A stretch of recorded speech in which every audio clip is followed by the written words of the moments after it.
Good morning student, BSc third year, welcome all the student in your online class. Myself Jyoti. हम zoology paper second पढ़ रहे हैं जो कि है हमारा पर्यावरण जैविकी या जिसके बारे में हम कहते हैं पारिस्थितिकी व पर्यावरण जैविकी, ecology and environmental biology.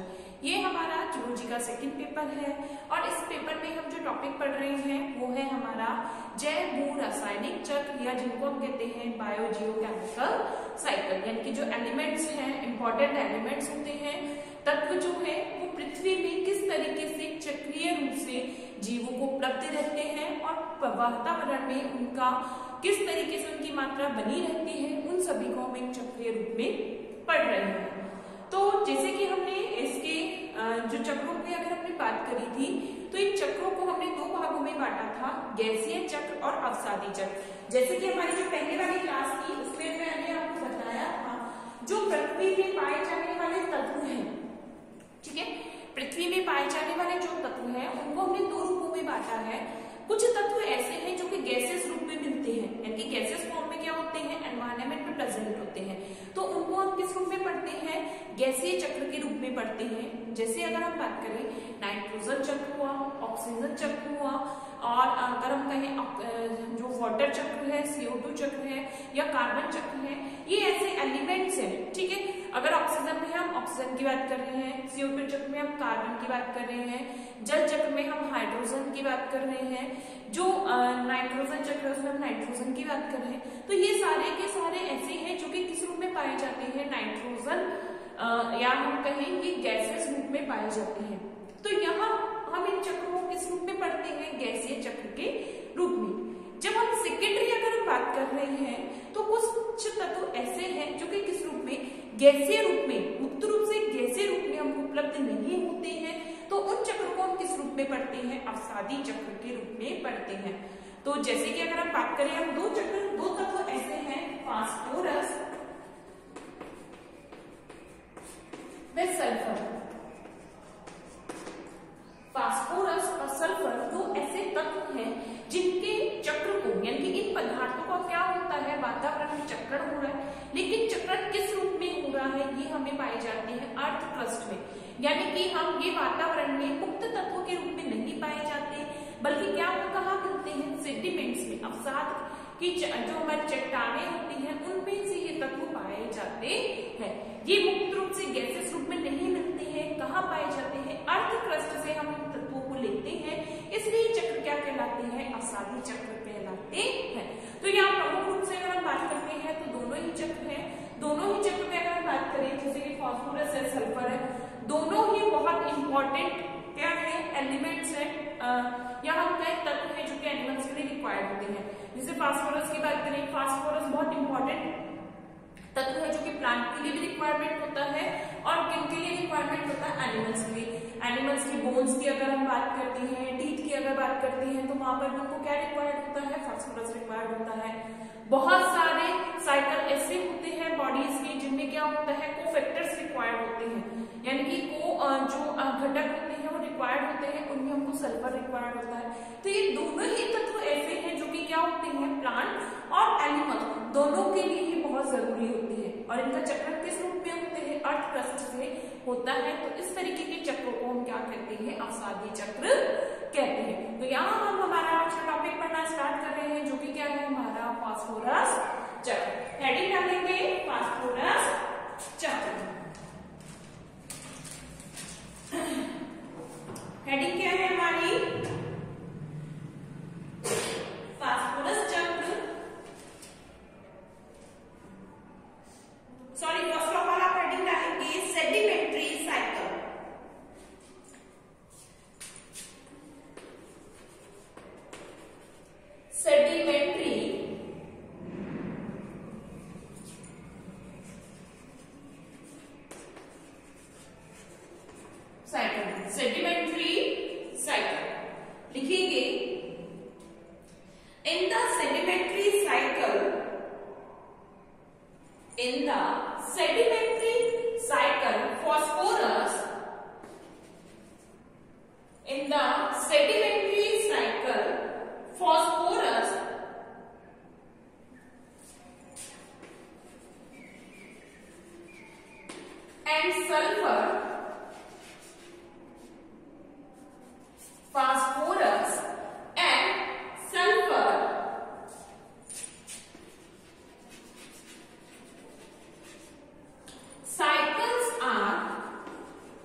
these substance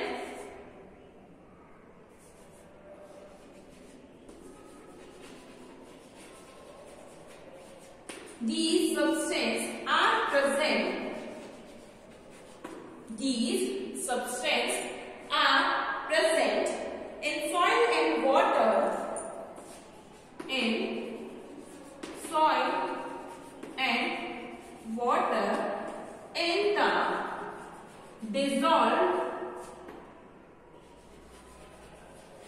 the dissolved form. These substances are present in the soil and water in dissolved form where the living organism die. When the living organism die, the minerals are returned to the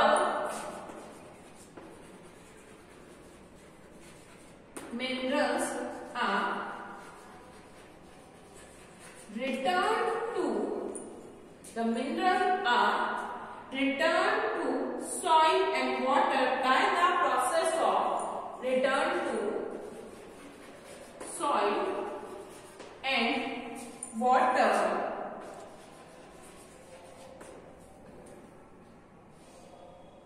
by the process of decay.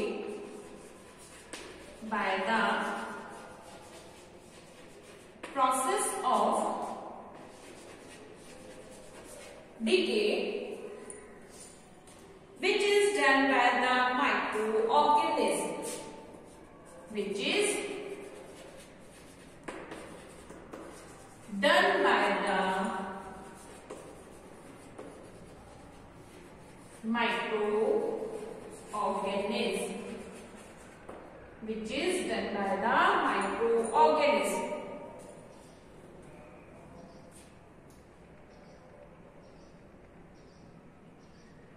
इस पे first लिखेंगे phosphorus cycle.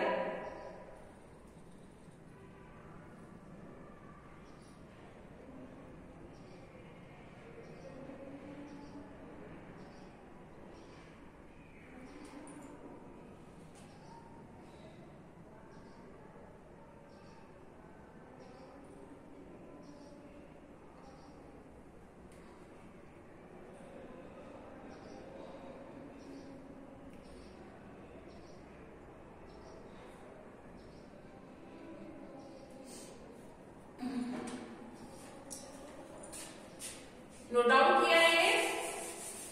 देखो generally अगर हम बात करते हैं phosphorus किस रूप में आता है, फॉस्फोलिपिड्स के रूप में, ठीक है। जितने भी फॉस्फोलिपिड्स होते हैं उनमें हमें फास्फोरस रिक्वायर्ड होता है। देन अगर हम बात करते हैं जो न्यूक्लिक एसिड है उसमें भी हमें फास्फोरस रिक्वायर्ड होता है। तो फास्फोरस क्या होता है, बहुत ही एसेंशियल एलिमेंट है for the all living organism. तो इसका अगर नॉर्मली अगर हम इसका साइकिल देखना चाहें तो वो मैं आपको ड्रॉ कर रही हूँ। देन हम इसका जो साइकिल है डिटेल इसके बारे में स्टडी करेंगे। देखो सबसे पहले क्या होता है, जैसे अगर हम कहें रॉक्स एंड सॉइल, यानी कि जब रॉक्स ब्रेक होती हैं तो रॉक्स के ब्रेक होने से भी बारिश होगी। बारिश के क्या होगा कि जो बारिश की वजह से चट्टानें टूटती हैं, या अगर हम कहते हैं बहुत तेज आंधी होती है तो क्या होता है, चट्टानें टूटती हैं। तो एक तरीके से क्या होगा, रॉक्स एंड सॉइल के थ्रू जब क्या होगा, रन ऑफ, ठीक है, यानी कि रॉक्स एंड सॉइल क्या होती है, रन ऑफ होती है। तो फिर क्या होगा, कहां कहां जा सकती है, जैसे लेक्स हुआ, लेक्स एंड स्ट्रीम। तो फॉस्फोरस किनको अवेलेबल हो जाती है, ये आ जाती है इनऑर्गेनिक फॉस्फेट के रूप में।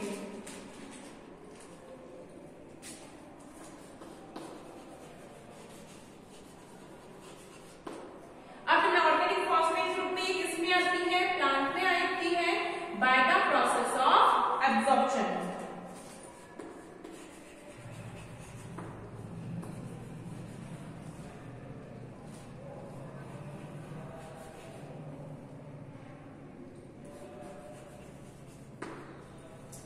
किसमें आ गई, PO4 यानी कि फॉस्फेट के रूप में। फिर मेटाबॉलिक एक्टिविटी के थ्रू यानी कि मेटाबॉलिज्म एक्टिविटी के थ्रू क्या होगी, इससे एटीपी का फॉर्मेशन होगा और फिर से ये क्या होगी, डीकंपोज होकर वापस से क्या बनाती है, रॉक्स का फॉर्मेशन करती है। दोबारा से क्या बनाएगी अगेन, ये रॉक्स का फॉर्मेशन करती है।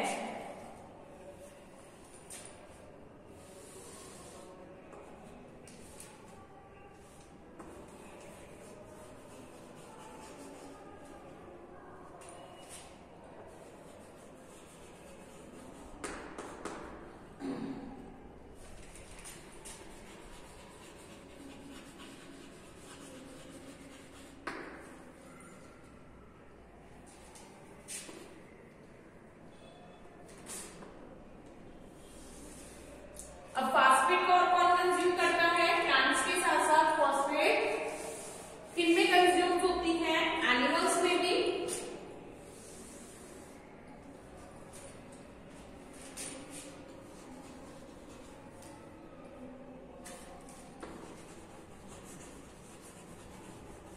कंजप्शन है कौन करता है,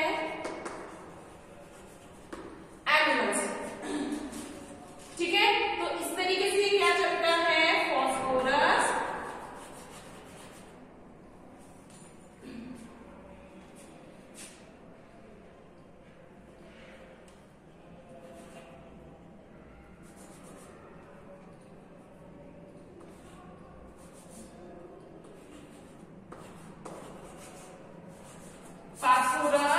साइकिल।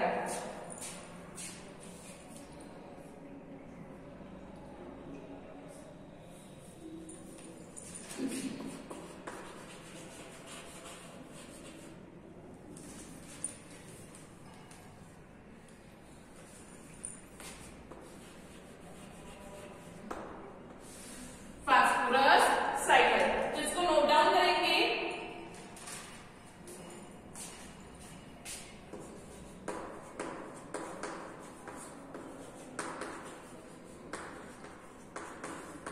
चट्टान व मिट्टी, बहना, यहां पर क्या हो जाएगा, झीलों व तालाबों से किसमें आ जाती है, अकादमिक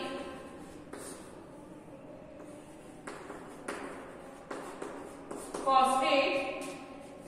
यहां इसका क्या होता है, स्वांगीकरण व अवशोषण कौन करता है, प्लांट के द्वारा यानी पादपों से क्या किया जाता है, इस फॉस्फेट का अवशोषण में स्वांगीकरण किया जाता है। कि किसमें आ जाती है, फॉस्फेट के रूप में। मेटाबॉलिज्म का मतलब क्या होगा, उपापचय। ठीक है, यहां क्या हो गया, जंतु कंजप्शन यानी कि उपभोग, और यहां अपघटन। तो इस तरीके से ये पूरा चक्र चलता है। तो फर्स्ट ऑफ ऑल आप इसको नोट डाउन कर लेंगे, हम इसके बारे में लिखना स्टार्ट करेंगे।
फास्फोरस क्या होता है, प्लांट्स को अवेलेबल होता रहता है। तो एक तरीके से अगर हम कहें, समझना चाहें तो बहुत सिंपल वे में क्या चलता है, फास्फोरस चक्र चलता है। लेकिन जो फास्फोरस है उसको पुनः चक्रीकृत होने में, यानी दोबारा रिसाइकल होने में बहुत टाइम लगता है। ठीक है, क्यों लगता है? क्योंकि रॉक्स वगैरह का जो फॉर्मेशन होता है वो बहुत लॉन्ग टाइम्स में होता है। सेंटीमेंट जो सबमिट होगा उसमें क्या होता है, बहुत ज्यादा टाइम कंज्यूमिंग जो प्रोसेस होता है। और बहुत सारा जो फॉस्फेट होता है या फॉस्फोरस की अगर हम बात कर रहे हैं, वो क्या होता है, वो एज अ डेड मटीरियल के रूप में बाहर निकल जाता है, यानी कि चक्र से बाहर हो जाता है। तो इसलिए अगर हम सिंपली वेस्ट में बात करते हैं तो सिंपली जो फास्फोरस का सर्कुलेशन है, यानी कि जो फास्फोरस साइकिल है, वो सिंपल वे में चलता है चलने को। लेकिन क्या होता है, फ्री कंडीशंस में अवेलेबल नहीं है। कहां से आएगा? रॉक से। रॉक्स का ब्रेकेज होगा, ब्रेकेज होने के बाद वो कहाँ आता है कि सॉइल में, यानी कि जैसे रन ऑफ हो रहा है धूल से, यानी कि डस्ट पार्टिकल्स के थ्रू, यानी कि बहुत ज्यादा अगर हम कहें आंधी वगैरह चल रही है या हम कहें बहुत बारिश है, पानी सब बहकर आता है और क्या हो जाता है, सेंटीमेंट में कन्वर्ट हो जाता है। प्लांट फिर उसको ऑब्जॉर्व करते हैं, फिर एनिमल्स में जाता है, फिर वो डिकम्पोज होता है और आगे फॉर्म होता है। तो इस तरीके से इसका क्या चलता रहता है, कंप्लीट सर्कुलेशन चलता रहता है। तो उसको फटाफट से नोट डाउन करें आप और लिखना स्टार्ट करें।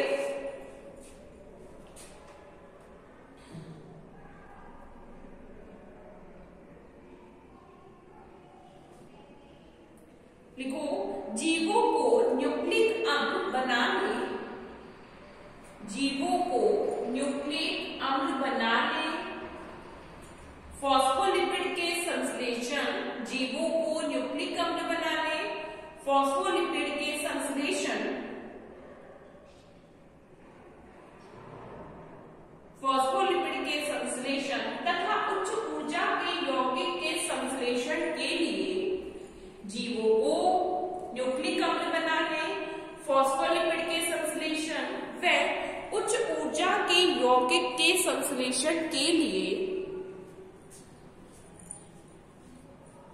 फास्फोरस की आवश्यकता होती है, फास्फोरस की आवश्यकता होती है।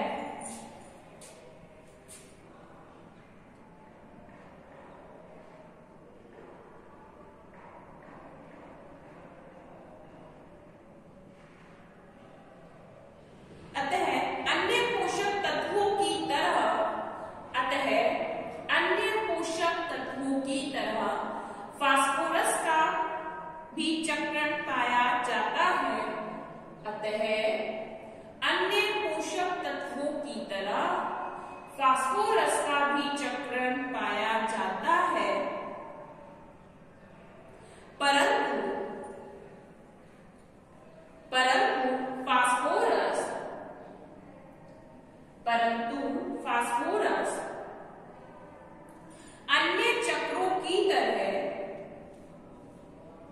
परंतु फास्फोरस अन्य चक्रों की तरह, वायुमंडल में गैसीय रूप से नहीं पाया जाता है। परंतु फास्फोरस अन्य चक्रों की तरह वायुमंडल में गैसीय रूप में नहीं पाया जाता है, गैसीय रूप में नहीं पाया जाता है।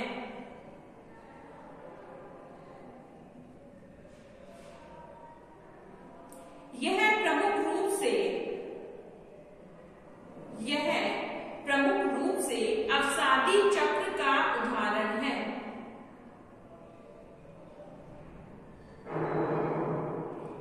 लाइन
एकार्बनिक फॉस्फेट या ऑर्थोफॉस्फेट आयनों के रूप में फास्फोरस का अवशोषण करते हैं। इस अवशोषित फास्फोट का उपयोग इस अवशोषित फास्फेट का उपयोग पादप इस अवशोषित फास्फेट का उपयोग पादप कार्बनिक फॉस्फेट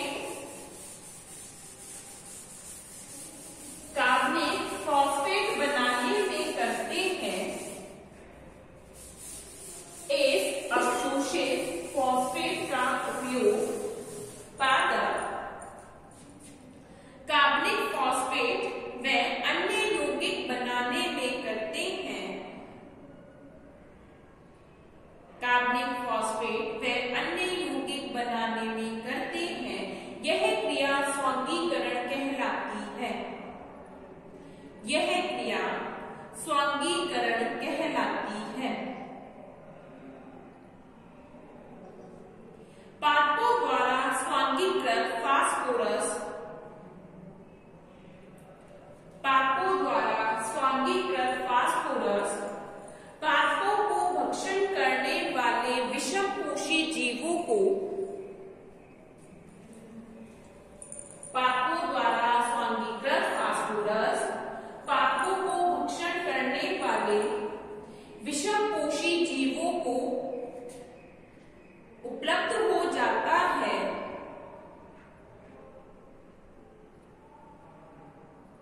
विषमपोषी जीवों को उपलब्ध हो जाता है तथा ये जीव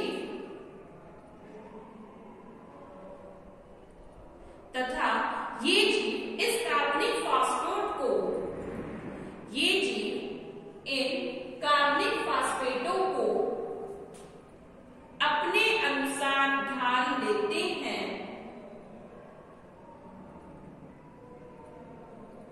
अपने अनुसार ढाल लेते हैं।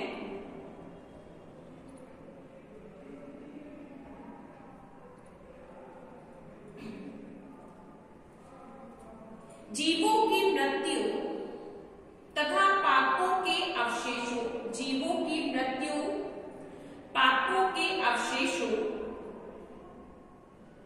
तथा जंतुओं के उत्सर्जन से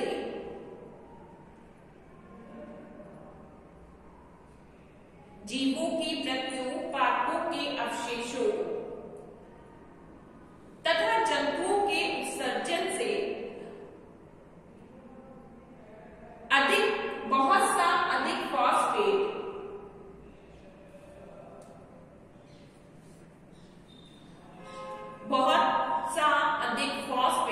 मृदा में कार्बनिक फॉस्फेट के रूप में पुनः उपलब्ध हो जाता है।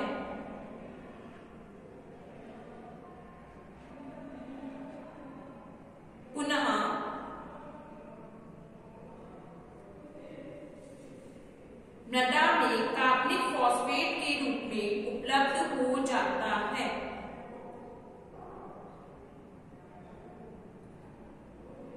इस प्रकार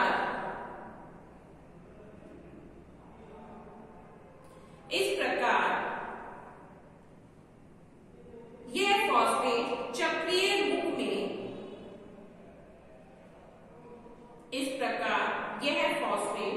चक्रीय रूप में उपलब्ध होता है।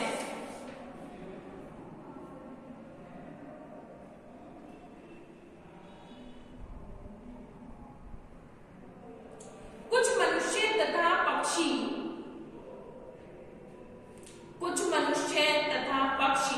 समुद्री मछलियों को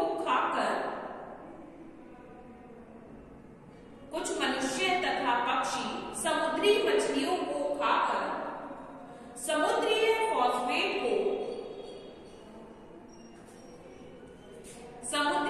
फॉस्फेट को धरती पर लौट आते हैं।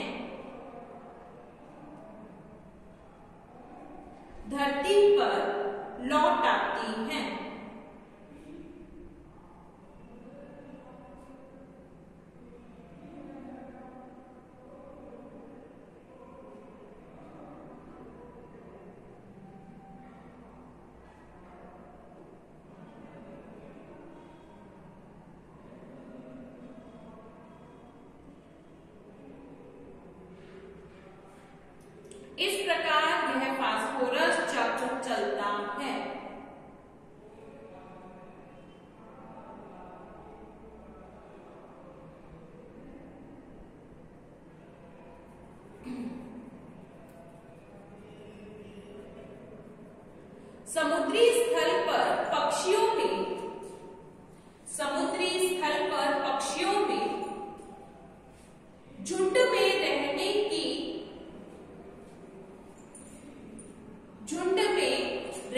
की आदत होती है। समुद्री स्थल पर पक्षियों में झुंड में रहने की आदत होती है तथा इनके द्वारा उत्सर्जित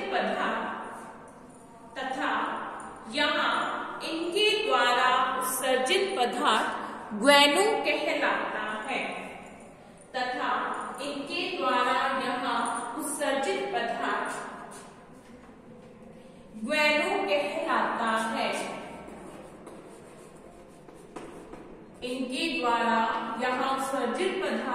ग्वेनो कहलाता है जिसमें फास्फोरस अधिक मात्रा में पाया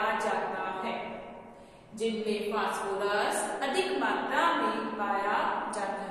तो ये क्या कंप्लीट होता है हमारा फास्फोरस चक्र। देखो क्या हो रहा है, जल और स्थल पर जो फास्फोरस है वो कैसे आ रहा है। हम प्लांट से अगर इसको स्टार्ट करता हुआ माने कि प्लांट क्या करते हैं, मृदा में से फास्फोरस को अवशोषित करते हैं, यानी कि वो ऑर्थोफॉस्फेट के रूप में या इनऑर्गेनिक फॉस्फेट के रूप में इसको अवशोषित करते हैं। फिर पादप क्या करते हैं, इस फॉस्फेट को अपने अनुसार कार्बनिक फॉस्फेट व अन्य यौगिकों में कन्वर्ट करते हैं। फिर जो भी एनिमल पादपों को खाते हैं, यानी कि एक तरीके से जो हेटेरोट्रॉप्स होते हैं, हेटेरोट्रॉप्स विषमपोषी जीव में ये पादपों से फास्फोरस प्राप्त हो जाता है विषमपोषी जीवों में। अब जंतुओं की मृत्यु होती है या जंतु जो पदार्थ विसर्जित करते हैं तथा पादपों का जब अपक्षय होता है, यानी जब पादपों की पत्तियां नष्ट होती है तो उनके नष्ट होने के साथ यानी उनके अपघटन के साथ ही जो फास्फोरस होता है वो फॉस्फेट जो है वो वापस से कहाँ आ जाता है, मृदा में आ जाता है। कहाँ आया, वापस मृदा में आया, मृदा से अवशोषित हुआ वापस मृदा में आया। ये तो हुई स्थल की बात। सेम इसी तरीके से क्या होता है कि कुछ मात्रा में, कि जैसे अगर हम बात करें समुद्र है, समुद्र में भी फॉस्फेट वगैरह मिलता है। समुद्री जीव फॉस्फेट का यानी वहां पर क्या होते हैं, लवण पाए जाते हैं, वहां पर लवणों में फॉस्फेट भी है। तो जब समुद्री जीवों को कौन खाते हैं, मनुष्य या अन्य पक्षी खाते हैं, और खाने के बाद वो क्या करते हैं, डिकम्पोज करते हैं, यानी कि जब वो अपना पदार्थ विसर्जित करते हैं तो प्लांट जो फास्फोरस है, समुद्र का जो फास्फोरस वो कहाँ आ जाता है, स्थल पर आ जाता है। अब इसके अलावा क्या होता है, चट्टानें टूटती है, चट्टानों के टूटने से भी क्या होता है, फास्फोरस निकलता है। तो ये जो चट्टानों का फास्फोरस है वो यानी कि जब वर्षा होती है तो पानी के साथ साथ बहकर क्या चला जाता है, समुद्र के तल में बैठ जाता है। बारिश के साथ पानी के साथ बहता हो जाएगा तो धीरे धीरे क्या होता है, समुद्र के तल में बैठ जाता है और क्या बनाता है, अवसाद का निर्माण करता है। तो इस तरीके से क्या करता है, फास्फोरस चक्र चलता रहता है। अब यहाँ पर मैंने आपको एक चीज क्या लिखवाई है, ग्वेनो क्या होता है कि जो समुद्री स्तर के जीव होते हैं, यानी समुद्री जो पक्षी होते हैं उनकी क्या होती है, एक साथ झुंड में रहने की हैबिट होती है कि वो एक साथ झुंड में रहते हैं, और झुंड में रहते हैं तो वही क्या करते हैं, वो अपना जो अपशिष्ट पदार्थ है उसको सर्जित करते हैं। तो उनके द्वारा जो अपशिष्ट पदार्थ होता है, क्योंकि वो समुद्र जलीय जीव है, तो उनके द्वारा जो अपशिष्ट पदार्थ होता है उसको हम क्या कहते हैं, ग्वेनो कहते हैं, और उसमें फास्फोरस की मात्रा भी अधिक पाई जाती है। ठीक है, ये हमारा फास्फोरस चक्र कंप्लीट होता है। अब इसमें कंटिन्यू करके आगे लिखेंगे, हेडिंग डालेंगे phosphorus cycle. Phosphorus is not present in the atmosphere, phosphorus is not present in the atmosphere, phosphorus is not present in the atmosphere.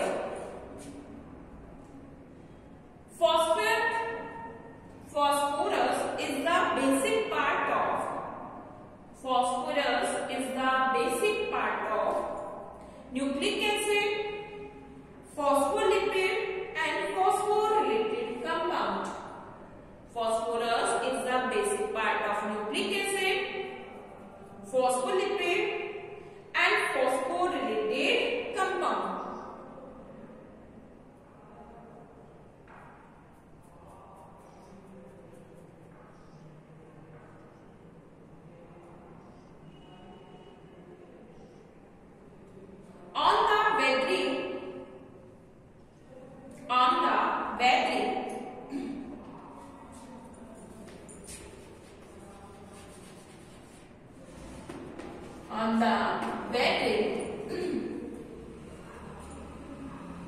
weathering of phosphate, the weathering of phosphate drops.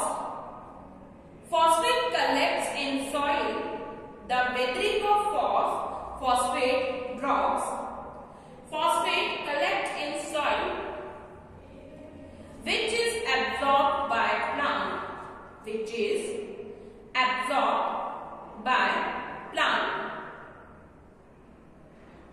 And from plant, this phosphate enter. And from plant, this phosphate enter into the animal. This phosphate enter into the animals.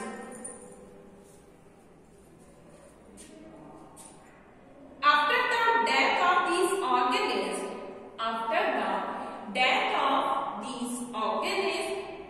it returns back to soil. After the death of organisms, it returns back to soil.